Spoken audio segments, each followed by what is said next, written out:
Hindi po pinayagan, tinanggihan Nako po. ng Sandigan Bayan ang hiling ng Office of the Ombudsman na alisin si dating DPW Secretary Manuel Bonoan bilang isa sa mga kapwa-akusado sa kasong may kaugnayan sa di umano'y korupsyon sa mga flood control projects. Diba? Kapag hindi pumapor sa yung pasya ng court, hindi ibig sabihin tinarbaho yan. Oo. Parang pinapaliit mo yung integridad ng mga huwes sa Sandigan Bayan.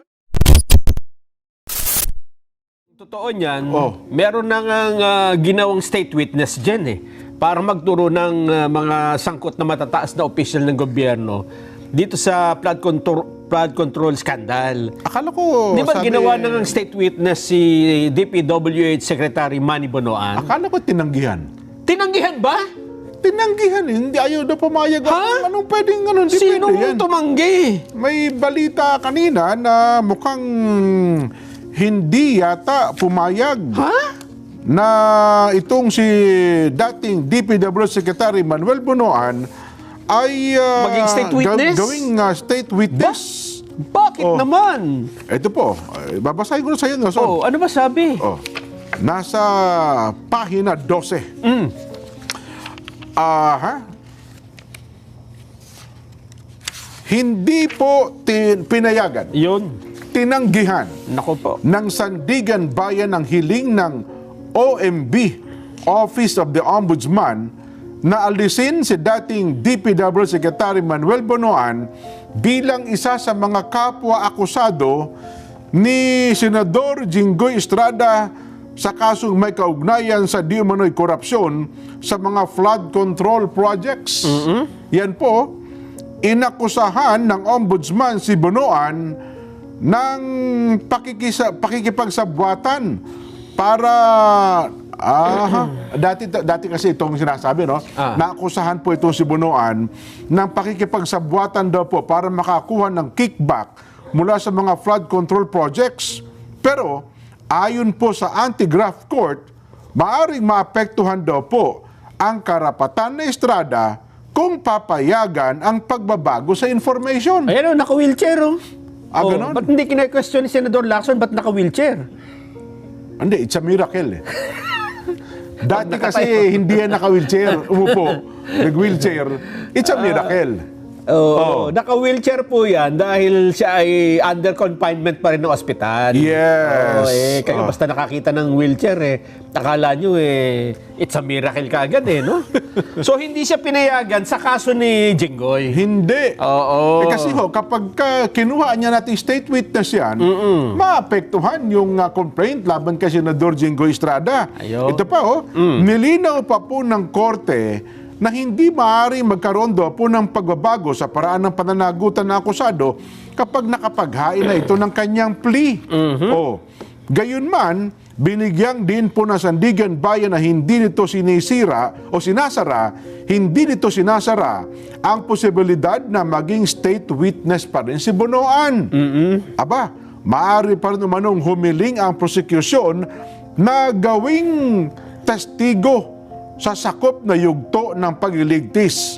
Bagamat matugunan ang mga kinakailangan sa ilalim po ng batas. Maalaala po noong Mayo kinasuhan po ng Ombudsman sina Estrada, Bonoan at ilang opisyal ng DPWH National Capital Region ng plunder, at graft dahil sa di umano'y kickback scheme sa mga flood control projects at sinasabing mahigit sa 573 million pesos ang naihatid na illegal na kabayaran naman daw po kay Jinggoy Estrada. Diyan nga ako nagtataka noon nung bakit bigla na lang sinabi ng ombudsman na gagawin nilang state witness si Bonoan.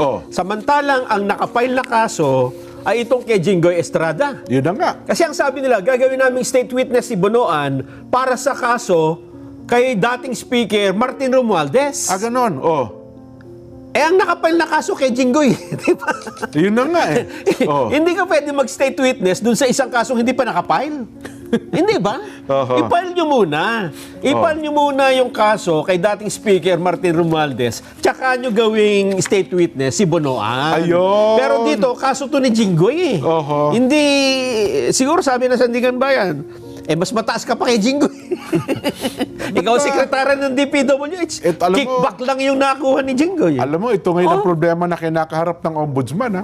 Sabi pa naman ni Ombudsman Boying Rimulya nung sina sa DOJ pa, ang mga kaso ngayon, pinataas natin ng level. Dapat airtight. Naku po. Airtight. Airtight, parang Tupperware yan dyan, na baunan. Walang kasingaw-singaw. Hindi mapapanis yan. Ibig sabihin, tama ka, walang kasingaw-singaw. Wala. Yung mga kasong isasampa, ito ngayon parang puro blunder ang plunder. Oo nga. Di ba? Puro blunder po yata ang nangyayari. Meron pa isang araw, ano ba yun? Sino ba yung si Senador Bong Revilla? Di ba? Dati Senador Bong Revilla. Nakapagpiyansa naman. Nakapagpiyansa. Ba? Alam mo, agad na nag-react ang Ombudsman. Ang ombudsman. Ano sabi? Nako, hindi niya kami makapapayag ng ganyan. Ipatatawag, isusumbong namin yan. Isusumbong namin yan sa kataas-taas ang hukuman. Meron pa siya sinabi dyan. Mukhang trinabaho. Yun. Trinabaho ang piyansang ito kay Bong Revilla. Bakit ganun? Ano?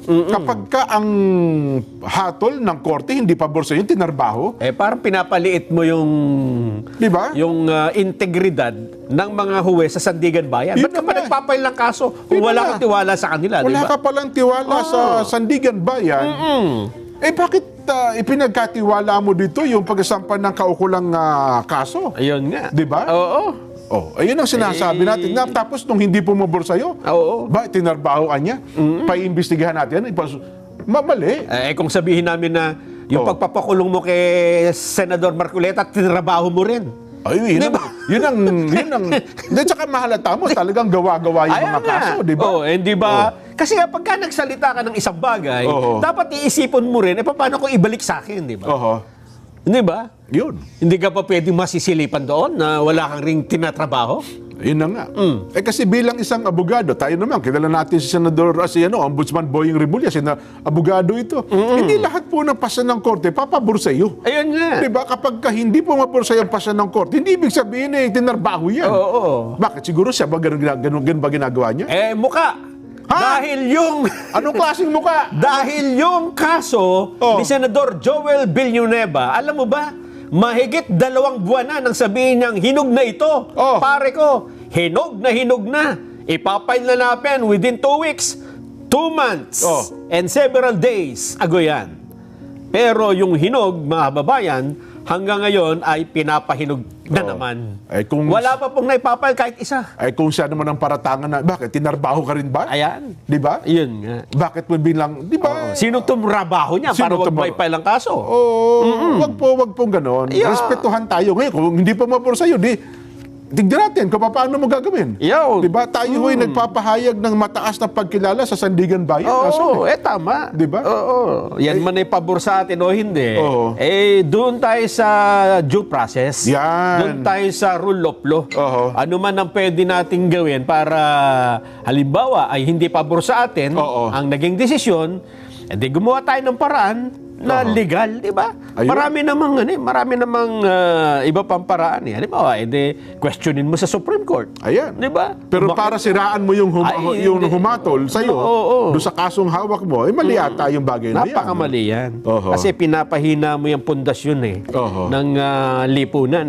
Yan ang nga lang ata pwedeng pagkatiwalaan ng tao yung korte. Diyan Tama. Kasi sa isang bayan na walang katarungan na umiiral, korte na lang ang takbuhan ng bayan Isusumbong nila yung mga hindi sumusunod sa batas, di ba? Pagka yung korte, mga babayan, na siyang dapat asahan natin na magpapatupad ng kung ano ang tama, kung ano ang nasa batas, ay hindi rin nila ginagampanan yung kanilang papel, mawawala na nga saan pa tatakbo ang mga mamamayan, di ba? Totoo. Kaya po, Ombudsman Boying Rimulya, sana po, huwag tayong ganon. Ang atin pong paggalang at pagrespeto sa inyo bilang isa pong abogado at bilang tanod bayan. Kaya nga tanawag ang ombudsman tanod bayan po kayo. Hindi kumot ang isang pagkapasya ng korte, hindi pumabor sa inyo, ibig sabihin, tinarbaho ka agad. Oo. Di ba? Oo. Irespeto natin. Kung mawala na ng tiwala yung mga tao sa Sandigan Bayan, hindi naman tama. Saan pupunta yung mga yan, di ba? Oo. Ano mangyayari sa lipunan natin? Oho. Eh de, kanya-kanya tayo. Oo. Di ba? Hindi ho, Wala na tama. paggalang sa batas pag gaganyan eh. Yun na nga. Tayo naman, dito sa ating palatuntunan, yun ang sinasabi natin. Igalang natin ang Sandigan Bayan, sundin natin ang kanilang mga sinasabi, kung ano ang kanilang mga desisyon, sapagkat inirerespeto ho natin ng korte. Kasi ang Sandigan Bayan, gaya nga sinasabi natin, Nelson, Kaya nga, tatlong hukom yun eh. Oo, kaya nga ang pangalan, Sandigan, Bayan. Di ba? Oho. Diyan ang sandigan ng mga ng bayan. Pwedeng sandalan, asahan, di ba? Oho. At meron pang ano dyan eh. Ito, Ano yan? dahil sa banggit na yan ni Ombudsman Remulla, napilitan nga ang Sandigan Bayan na magsalita na rin eh.